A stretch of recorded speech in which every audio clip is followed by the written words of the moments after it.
This episode discusses issues of sexual harassment and abuse. If these topics are triggering, please keep your mental health and safety in mind with regards to this episode. Skip it. Make sure you're in a safe place. Take breaks.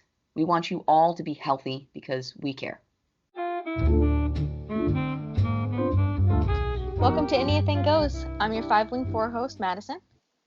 And I'm your 9-Wing 1 host, Caden. And today we're going to be discussing Christopher Heuertz and all the stuff that's been going on with him. But first, just a disclaimer: we aren't professional Enneagram people. We are not certified. We just read a lot. Usually, our stuff is not safe for work. This one also probably won't be because we are discussing issues of sexual harassment and abuse. And we're also very gay and LGBT friendly. And not very Christian. Yeah, no, we're not Christian. I feel like this one is going to take, the church is going to take some beatings in this one. Yeah. All right, so want to just jump on in? Yeah. So for those of you who don't know, recently there have been allegations against Enneagram teacher. Unfortunately, we've used a lot of his content in our episodes. And so we felt that it was appropriate both as Enneagram enthusiasts and also as people who have been engaging with his work to address in sort of a special episode what those allegations are, who he is, what the context is, and our sort of reaction, maybe helping educate some people about the discourse around it, and the details of the situation. Yes. So there have been multiple allegations, and one, these I believe started in 2007. I think was what one of them said. I mean, been going for a while because he got fired for them. Yeah. So with the current one, what happened is 33 men and women came together and they wrote a letter to his publisher because they were like they were concerned that with the more like power and stuff that he was accumulating, that it would give him like more opportunities to like abuse people. So they wrote the letter. The publisher took it very seriously, and they also posted it, which we'll include a link in.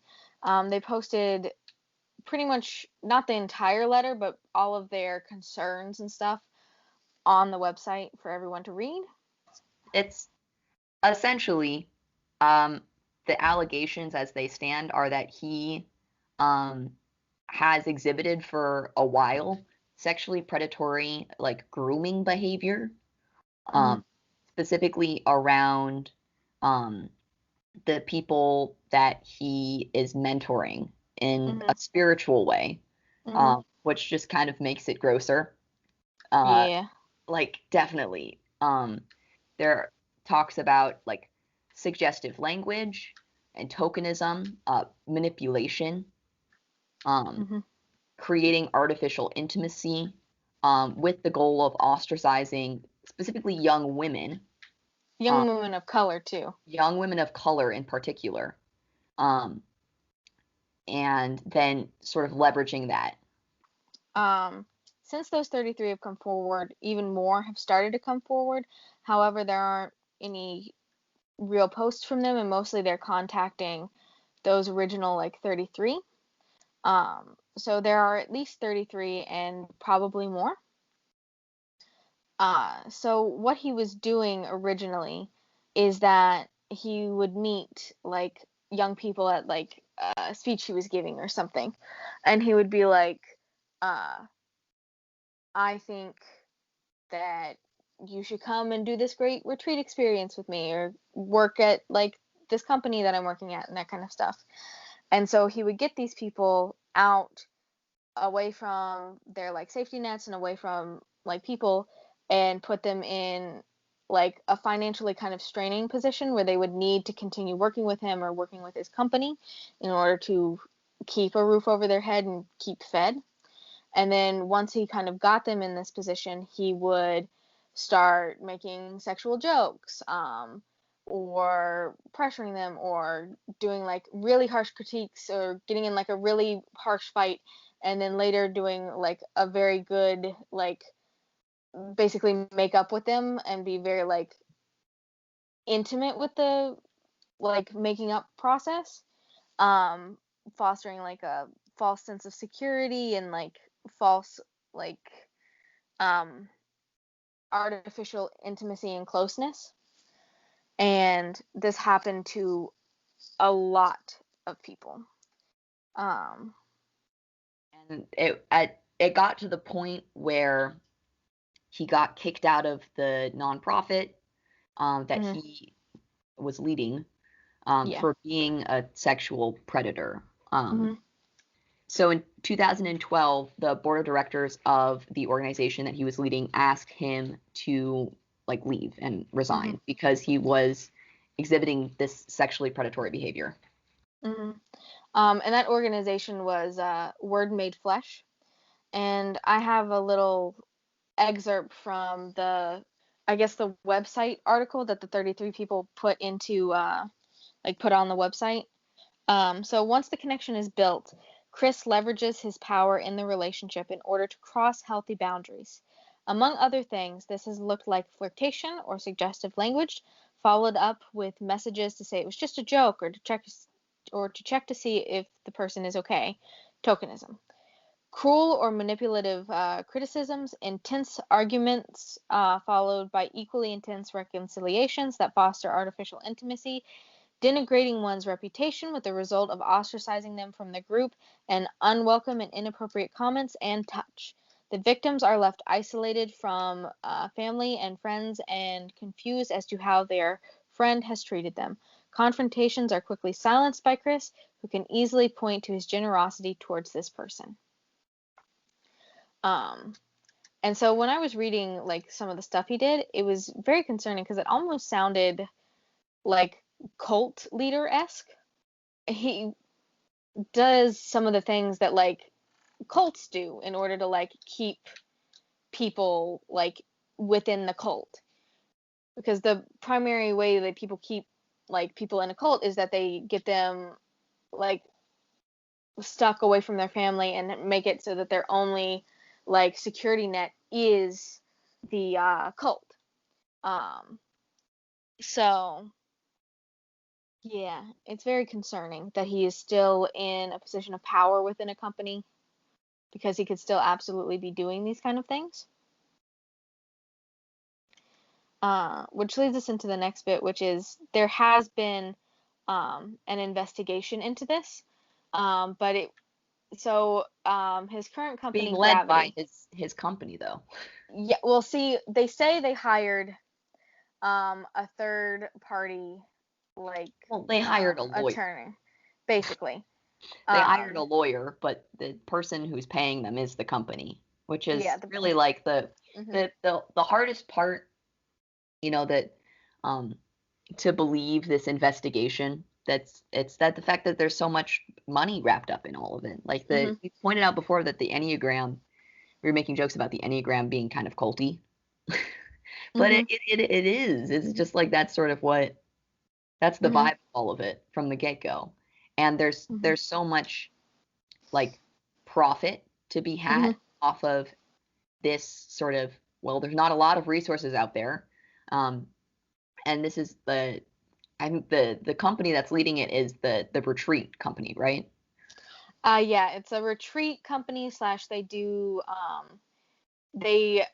go out to like businesses and do like talks and kind of teach people about the Enneagram and I guess spirituality and stuff. Yeah. So already you're sort of a retreat. The things are isolated. It's kind of like weird, creepy, Mhm. cultish. And there's like a bunch of money to be had in getting people to go on these retreats. It's expensive, Mhm. like thousands of dollars and or hundreds of dollars. I don't know, but it's Mhm. everything to do with this is suspect. Mhm. Yes.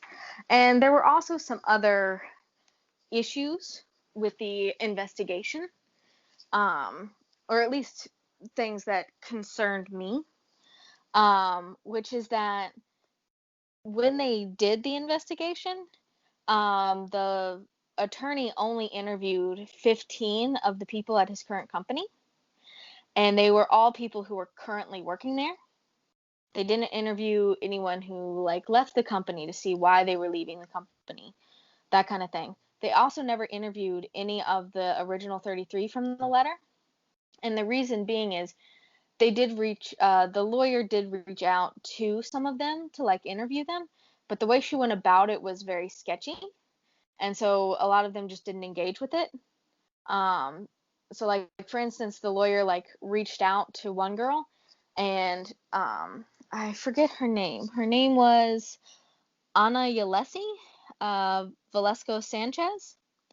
And if you go to her Twitter account, which I will probably be providing a link to, she posted a screenshot of the exact letter the attorney sent her, and the attorney just says that she was hired um, to do an investigation into Heuertz, but never said who she was hired by, that kind of thing. And when Ana, Ana Yalesi Velasco Sanchez said, I don't really want to be interviewed by you, the attorney kept kind of reaching out and even like followed her on Twitter and had to be blocked. So that was one issue. It's just like who the fuck is her ethical review board? Yeah. Like what kind of how are you allowed to do that though as an attorney conducting any sort of investigation? Yeah. And I had to so, jump through so many hoops just to interview people for a college research project. I had to mhm, write a whole fucking like here's the ethical implications of taking people's personal information. mhm, What? yeah. So it was not a very well conducted No, um thing. it's gross. Also, so the investigation, the results of it is that she said that there was no new harassment that could be confirmed, but the investigation did find proof that at least 3 of the allegations from the past were true. And so they kind of swept it under the rug because they were like, "Oh, those are just old allegations. He hasn't done it in years," even though they haven't interviewed anyone who could have potentially been being abused within like the last year. Yeah. Um, And and also they're so, like, oh well, it appears to have mhm, been consensual and they didn't have sex, so I guess it doesn't matter.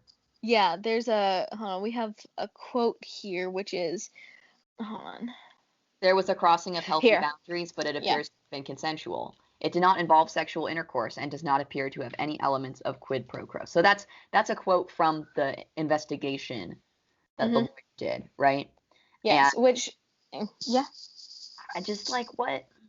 hmm, like if you're admitting that it crossed healthy boundaries, if it's crossing those healthy boundaries, it really can't be consensual. You can't have consensual relationships in a in an environment where they're like the reason that workplace harassment is such a big deal is because there's a power dynamic there, which means that you can't have consent, Hmm. you know? If Yes. if the boss of a company that has the power to fire you and fuck up your life and like make it so that you don't have enough to pay rent and like all of this other stuff, if that person comes up to you and says like I'm crossing these boundaries, you don't really have like the ability to consent because it's coerced. Hmm. It's Um, coercive inherently.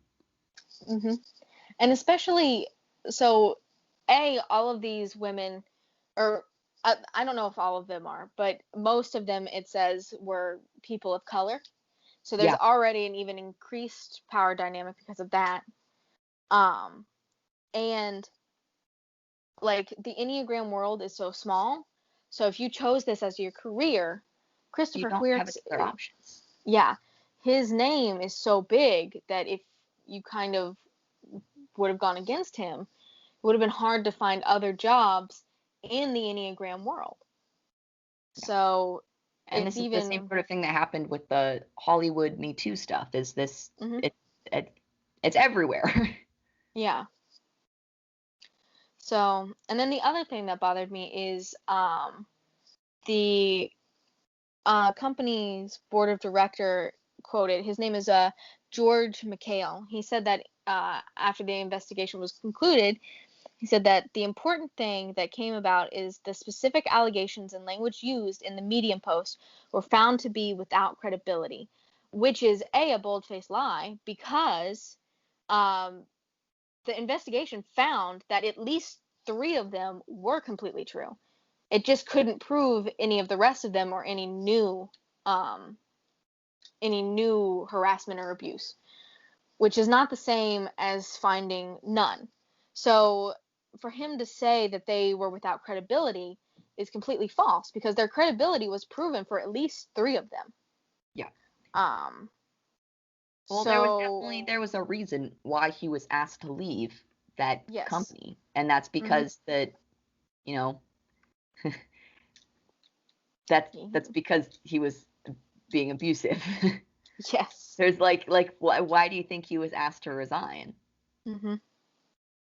So, yes. So multiple people are calling for a truly third-party investigation into the company and by a company that focuses on abuse and sexual misconduct in the workplace, that focuses on making the victims feel secure and actually getting like justice for the victims.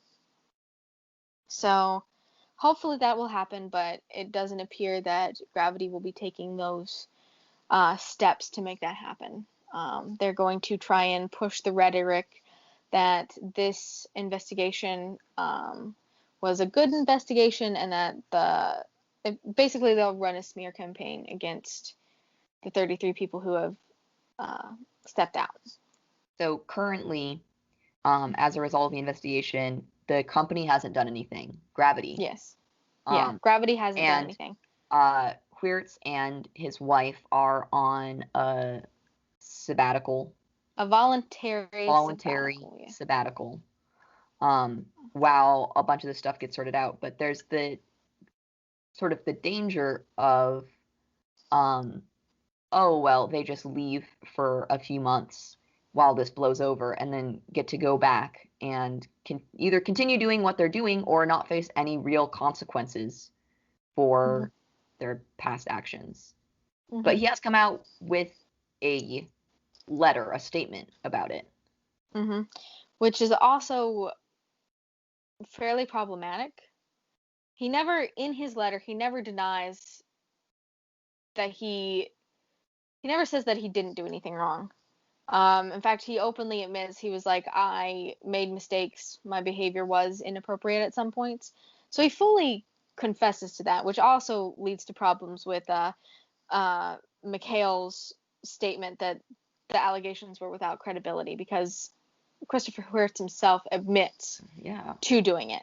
But there were problems with the apology in kind of how he apologized. For one, uh, he barely apologized to the victims. He said that he was sad for causing pain, but, and here's a quote from it. But in moments when I can let down my defenses and open myself up to vulnerability, I feel overcome with sorrow for having been the source of that hurt to anyone, but especially to my wife, Felina. And I don't think that should have been his biggest concern. Well, that her like his wife was a big Mm-hmm. focus of that entire apology, which doesn't make any sense because what Yes. did he sexually harass his wife too? Like what? Most of the letter is him apologizing to his wife for putting their marriage in jeopardy because apparently she didn't like what he was doing to these women. She felt he was like too flirtatious and that he was being like that he was like cheating on her essentially. And so his apology is more to her about him being creepy towards women and not like respecting their marriage, which is a problem, because yes, he does need to apologize to his wife. And also, the thing is, I thought for a little bit that that we should probably do a section discussing his wife, but I don't want to do that because I don't know. She could have either been an accomplice sweeping stuff under the rug, or she could very well also be a victim too. So we don't know enough from her standpoint at this moment of how involved she was in the process of this abuse, how much she covered it up, if she participated in it, or if she was a victim herself. Um, but if she is a victim herself, he never apologized to her for being abusive or controlling. It was more that he abused other people and that had a fallout onto her. If you read between the lines on the letter, it reads a little bit like he's apologizing for, like, facing consequences. Yeah. A little bit. Like, that's Mhm. sort of, and it's all filtered a lot through this sort of idea of, like, it's the Enneagram sort of discourse around it, of Mhm. like being vulnerable and overcoming sorrow and pain and growing, but like Mhm. without really committing to talking about, like, my biggest issue was, I wanted him to talk about, um mentioning the, like, that he acknowledges the dynamics at play in that situation, you know? Mhm. Like, I feel like if you are a harasser, if you are an abuser, it's not just enough to say, like, oh, well, I was wrong, I hurt people, or even I'm sorry that I hurt you. Like, no shit, Sherlock. Like, that's, you have to, like, not just have it be individual. You have to do the work to understand the dynamics at play in the context of that situation. Understand the systemic pressures, understand the dynamic of being a powerful man preying on young women. Like, Mhm. you can't just individualize it in the same way. Like, you need to acknowledge that sort of, oh, well, I caused individual hurt, and you need to be honest with that. But you also, like, whenever you're a part of an oppressive system, you have to recognize that you're a part of an oppressive system and then take steps to actively change it, and not just say, I'm going to make myself better. You know? Mhm. You Which have to be an ally also, now. he in his letter he talks about how he knows that he hurt people and he has accepted accountability and he's taking that accountability. But and how he says that he takes accountability in his work when he like writes and he mentions his mistakes. But Brene Brown, who she had I think she had the foreword in one of his books. Yeah. She wanted it removed because, and here's her quote: "I want to be perfectly clear. I have read Heuertz's book and find no specific mention of these behaviors. Knowing that there was no public record of these concerns and therefore no way for me to have known about them, I believe that assuming full accountability would have been telling me about this history when he asked me to support and amplify his work. That did not happen." So even though he claims that he was taking that accountability in his work, there really isn't any evidence for that. Um, there you can't be like, here, this is where he took accountability. No one can really find Right. that. Well, if he wanted to take accountability, he would have mentioned something sooner. Yes. But now he's just saying something because he got caught. Mhm. But yeah, well, that was like my main problem with his apology is that he tried to claim that he had said something before. Right. And So that's not accurate. it's not. It's not. Uh, so it sucks. But yeah, so with regards to his company and business, it seems like they're kind of sweeping this under the rug, which is very concerning because the larger the company grows, the more power Heuertz is going to have, and it doesn't seem like his behavior is going away. There's no proof that it has or that he's changed, especially since in his apology letter he's still trying to cover his tracks instead of completely accepting responsibility. So Kaden and I will not be attending any gravity retreats or anything like that, or using any of their resources anymore. Also, I think we need to point out some other people who've been silent, which is Father Richard Rohr, who is another very popular and prominent Enneagram teacher, and he was Heuertz's mentor, and he has maintained strong silence throughout this whole thing. He has not made any statements, which I think he should make a statement. Towing that church party line of, oh. Yep. Yeah. Did you know that I was from the Midwest and living in the Midwest there? Oh. Yep. It's my association with the Catholics. Oh. Yeah, so we spent a lot of time before recording today looking through like, well, fuck, what, we can't use that resource now, so we're going to have to find other resources. Obviously not the biggest issue at hand here, right? But we spent a lot of time today looking at like what other resources are available, because obviously we're making a shift here and there aren't that many, right? And also a lot of it gives me the feelings of like, oh, this is just kind of set up so that it is very, very easy to do this, you know?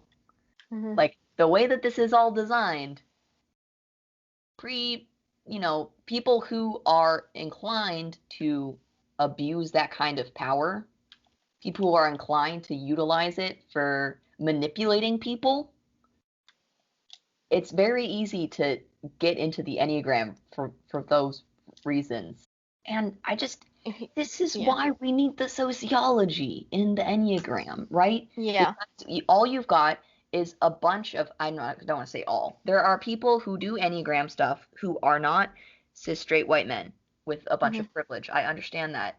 But the fact that that is a lot of the resources that are out there, and that's a lot of the people doing this stuff, and what you're doing is you're talking about spiritual fulfillment in a lens that is not necessarily recognizing the context of the society that we're in, right?